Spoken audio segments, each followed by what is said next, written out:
You're listening to the Monday Night Community Show with Daniel on BRFM.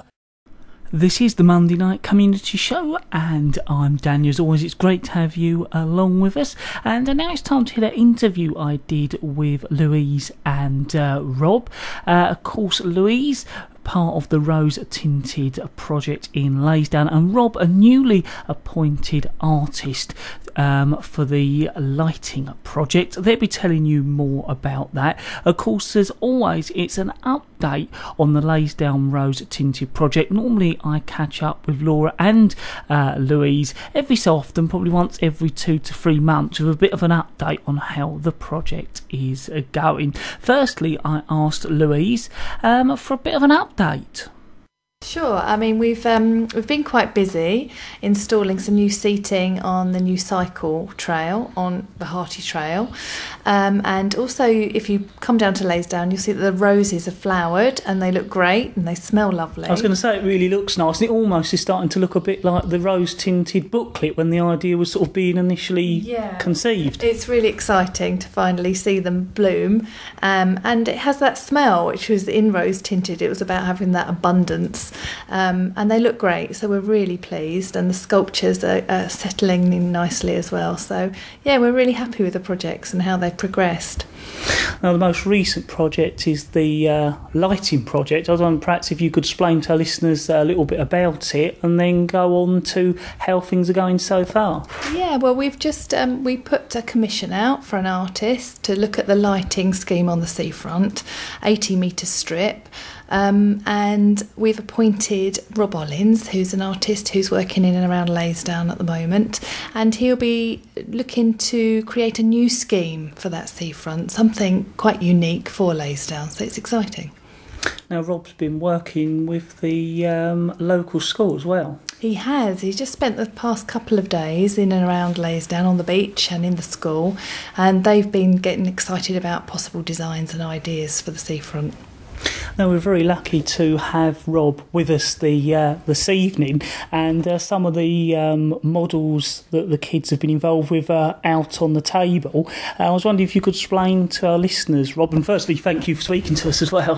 Hello there. Hello, I'm Rob Ollins. Could you tell us a little bit about what you've been doing with the school kids? Well, the school kids, first of all, I have to kind of meet up with them and explain to them where the project is going to go, and a little bit about them looking about some subjects of what they need to do. So the first thing we did was to go down to the beach, and we had a fantastically lucky day because not only did it not rain, also we had Rolf Williams, who works for the RSPB, he's their press officer for the whole of Kent. Yeah. He came down and he talked about all the birds and all the wildlife and all the grass and all the various plants. And the kids got very excited about all that, and some of them didn't even know that there were so many sorts of birds and what they did and the kind of way they lived around here. So they all made notes and looked at interesting things and saw the boats go past. And then we went back to school and started making those things, and those things were going to be the subject of what we would base the lights on. Right. And so the next day, starting at 9 and finishing, the whole day, we made a model of the space and put some lights on it, and we started designing things which were part of which they'd seen the day before. And I didn't ask them to do this, they started designing other things in, like bits of playground and possibly a pond and other things. There's some models in front of us here, and just looking at briefly, we've got stages there, we've got a sand pit, we've got benches and tables, all the things that they'd actually decided that it would be quite nice to have by the seafront. So we've got several schemes. I've brought 3 down here at the moment, and there are 9 altogether, which hopefully we can show one day down at the village hall, and everybody can come and see them. And there you are. And finally, I went off and I bought little sets of lights for them, and these things light up. So they're animated models as well, and they've coloured the lights, and they can flash and turn them on and off. And that's a good start for this project.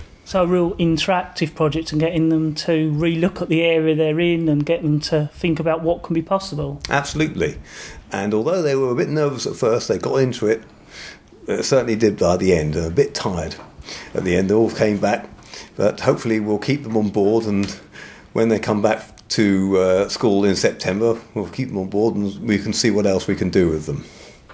Rob, it's been great to hear from you and also get a chance to catch up with the artist who's going to be involved in this project. Yep, hopefully I'll be around an awful lot. I've already met quite a lot of the local residents, and I'm going to be coming up to meetings and stuff, and meeting up with and keeping on top of the whole thing. But the more people I can meet, the easier it's going to be for me. That's basically how I look at it. Rob, thank you very much. So, Louise, is there anything else you'd like to make our listeners aware of? And, of course, any useful contact details, as always, where they can find out more about the project. Yeah, I mean, we'll next be at the parish council meeting on the 19th of July, and we'll spend a little bit of time here before the parish council meeting, about an hour before, so we'll probably be here between 6 and 7, and we'll have all the models on show from the children, so you can come and have a look and make your comments and get involved.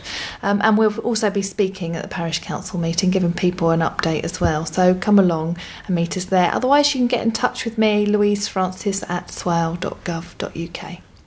Louise, as always, it's great to get updated on the Leysdown Rose Tinted project. Thank you very much, Daniel.